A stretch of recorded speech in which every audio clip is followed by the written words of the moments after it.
question, Kyle. I would say it came from my curiosity in detective novels and detective stories. So Sherlock Holmes, of course, Batman. I grew up on Batman, right, in the 90s. What do you call it? The animated series for Batman, and then the Sherlock Holmes novels and the Hardy Boys. Part of me always wanted to be a detective and a moral and a curiosity detective. You've had on a Yes. regular basis. So what inspired that? Can you tell me about it? Yeah, the inspiration came from my 20s. I used to get random ideas throughout the day, and I would keep a log or like a journal of all these crazy ideas. Like I'd watch a movie about the mafia and I'd be like, man, these guys are really good storytellers. So I'd make that note.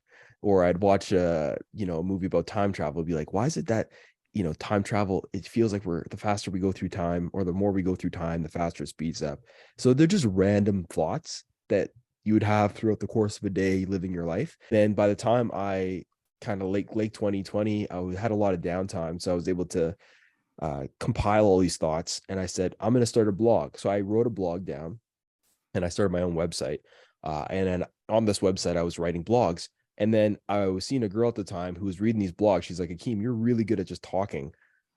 Maybe you could just, put like a little audio clip at the bottom of the blogs on the website. I'm like, actually, sweetheart, it's called the podcast.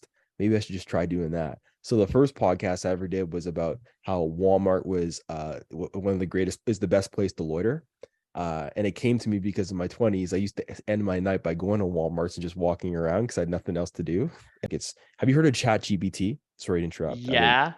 So I use What? that. You didn't interrupt, David. You were talking that whole time. Sorry for interrupting I'm myself. sorry. I'm so Canadian. I can't even help it anymore. Yeah. I say sorry and a like 50 times a day. But Yeah.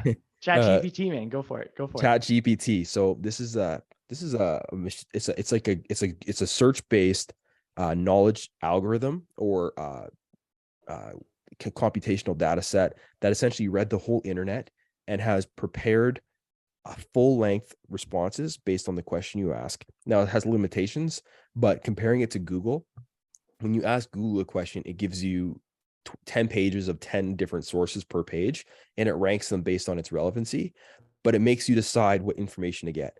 This Chat GPT, it's a search function where it gives you the best answer and it gives you context in a paragraph. And for me, this thing I'm looking to build, I learned how to code in Python, but I don't want to spend my life learning how to be the best programmer. It's not the highest and best use of my time or my skill set or my natural abilities. I can simply go into ChatGPT and be like, please create linear regression, a CNN based linear regression with this data set.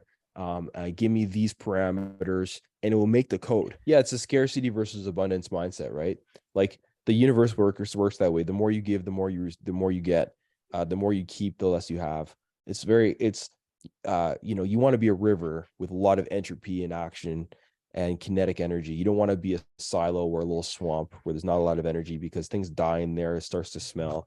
You just have to look to nature for your cues. If you're taking all your cues from things that are dying and slowing down, you got to act like the things in nature that are thriving, like they're raging. Well, the water in the ecosystem it's being absorbed by the plants. It's being taken up into the sky. It's being given to the animals. It's just giving, and the water just seems to keep coming and coming and coming. But you got to go out and have some crazy shit happening to you, right? One of my biggest fears and one of my sayings is you don't want to grow old with no stories to tell. You want to just know that if you're struggling with the value you have to share, you're probably right. You probably don't have a lot of value right now because you said so, you think so. And as a man thinketh, right? As a man thinketh in his soul, so is he. So regardless of what you think, you're right. So if you're convinced you have no value, you're probably right, and you probably need to go live your life. You can also find me at Station Park Yeg on Instagram. That's the development I'm the project lead for. So it's coming to the corner of what, if you're familiar with Edmonton, White Ave and Gateway, right in front of MKT. There's a shipping container and micro retail development coming there.